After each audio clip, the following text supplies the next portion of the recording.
सुलोचना अपने बेटे प्रदीप के साथ रहती थी। सुलोचना का पति बिजली विभाग में काम करता था। एक रोज जब वो बिजली के खंभे पर चढ़कर तार ठीक कर रहा था तो करंट का जोर का झटका लगने की वजह से उसकी मौत हो गई। वो अपने पीछे 12 साल के मासूम प्रदीप और पत्नी सुलोचना को छोड़ गया।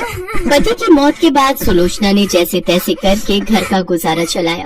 देखते ही देखते कुछ साल बीत गए और अब प्रदीप 20 साल का हो गया। एक रोज उसका एक दोस्त शहर से वापस गांव आता है तो वो प्रदीप से कहता है, प्रदीप, अगर तू चाहे तो मैं तुझे अपने साथ शहर में काम पर लगा सकता हूँ। बोल, क्या बोलता है? चलेगा मेरे साथ? मुझे इस बारे में माँ से बात करनी पड़ेगी यार। शाम को प्रदीप अपनी माँ से इस बारे में बात करता है। नहीं बेटा, तू शहर मत जा। जो शहर जाता है फिर वो लौट कर गाँव नहीं आता। मैं और तू यहीं गाँव में रहकर कुछ काम कर लेंगे। शहर में न जाने तुझे किस हाल में रहना पड़े। माँ, तुम तो यूं ही बेकार चिंता करती हो। अगर मुझे वहाँ कोई परेशानी होगी तो मैं तुरंत गाँव वापस आ जाऊंगा। मेरा कहा तो तूने मानना नहीं। चल ठीक है, चला जाइयो शहर, लेकिन उससे पहले तू मेरे साथ मंदिर चलकर भगवान से आशीर्वाद लेना, उसके बाद ही शहर जाना। अगले दिन सुबह दोनों मंदिर जाते हैं। हे महादेव, आप ही हमारा सहारा है। मेरे बेटे को आशीर्वाद दो भगवान की वो अपनी जिंदगी की शुरुआत अच्छे से कर सके। इसके बाद प्रदीप शहर चले जाते हैं। तकरीबन 2 महीने बाद प्रदीप का दोस्त दिनेश किसी काम से शहर से गाँव आता है तो वो सुलोचना से मिलकर कहता है, काकी, प्रदीप को शहर में नौकरी मिल गई और वो बिल्कुल ठीक है। उसने कहा है कि आप उसकी बिल्कुल भी चिंता ना करें। ये बात सुनकर सुलोचना बड़ी खुश होती है और मंदिर जाकर शिव जी के आगे प्रसाद चढ़ाती है। इसी तरह वो हर रोज मंदिर जाकर शिव जी से प्रार्थना करती रहती। प्रदीप हर महीने अपनी माँ को खर्चे पानी के लिए रुपए भेजता रहता। ऐसे ही समय बीतता गया। प्रदीप को शहर गए 1 साल बीत गया, लेकिन पिछले 2 महीनों से न तो उसने पैसे भिजवाए और न ही उसकी कोई खबर आई। ये देख सुलोचना चिंता में पड़ गई। फिर एक दिन उसे गांव में दिनेश दिखाई दिया तो वो भागते हुए उसके पास गई और कहने लगी, अरे दिनेश, तू गांव कब आया और मेरा प्रदीप कैसा है?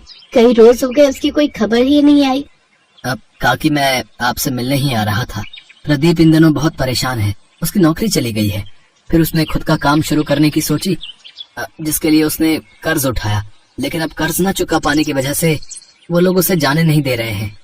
ये बात सुनकर सुलोचना के होश उड़ जाते हैं और वो दिनेश के साथ शहर चली जाती है। अरे माँ, तुम्हें यहाँ आने की क्या जरूरत थी? ये लोग तुम्हें भी पकड़ लेंगे। तू परेशान मत हो, मैंने कुछ पैसे बचा कर रखे हैं। इन लोगों को वो पैसे देकर कुछ दिन की मोहलत मांग लेंगे। फिर वो प्रदीप के साथ उस लाला के पास जाती है जिससे उसने पैसे उधार लिए थे। साहब, हमें कुछ दिनों की मोहलत और दे दीजिए। ये लड़का मेरा पैसा खाकर यहाँ से भागने की कोशिश कर रहा था और अब तू आई है यहाँ इसे ले जाने के लिए। पहले मेरे पैसे दे, तभी मैं इसे छोड़ूंगा। अभी तो मेरे पास ये कुछ पैसे ही हैं, आप इन्हें रख लीजिए। कुछ दिनों में मैं आपके सारे पैसे लौटा दूंगी। ठीक है, मैं तुम्हें 30 दिन की मोहलत देता हूँ।